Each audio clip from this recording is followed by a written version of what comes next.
A big political fight is breaking out amongst First Nations chiefs in Manitoba with a potential non-confidence coming to their top Grand Chief. So, in case you missed it, APTN has the full story, but essentially, there are already 8 First Nations chiefs calling for a non confidence vote against the Grand Chief, Jerry Daniels. Yes, this is the same Grand Chief that did make headlines late last year, earlier this year, due to an alleged altercation that took place outside of a bar in Ottawa, but no charges were laid.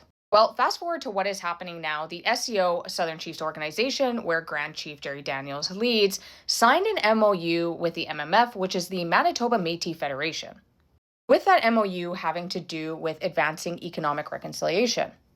Now, in order to understand why some of these chiefs would be upset, you need to understand the concept of what the Southern Chiefs organization is. It is very similar to the FSIN in Saskatchewan. These are political advocacy groups, they are not governments. Essentially, what they're there to do is to lobby and to advance shared interests and to advocate on behalf of all of their member nations.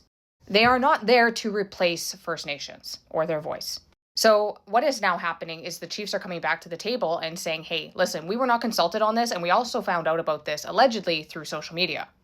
And these political advocacy groups, so to speak, are not really there to make decisions on their own. They're supposed to advance the collective decisions or the collective interests of the nations, which represent the rights holders.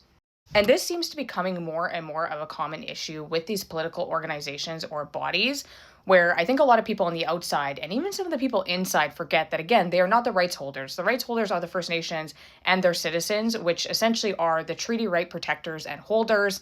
These are political bodies. And no political groups from the SEO, the AFN, FSIN, anything like that can replace that authority. So when political groups like this essentially act on behalf of these nations and the rights holders, they need to make sure that they have the authority and the blessing, essentially, to do so. But it'll be interesting to see what happens with this organization and their Grand Chief, whether or not the non-confidence goes through, and what type of precedent it sets for the rest of these political organizations across the country. But as always, let me know what you think below. Follow me, I'll keep you updated.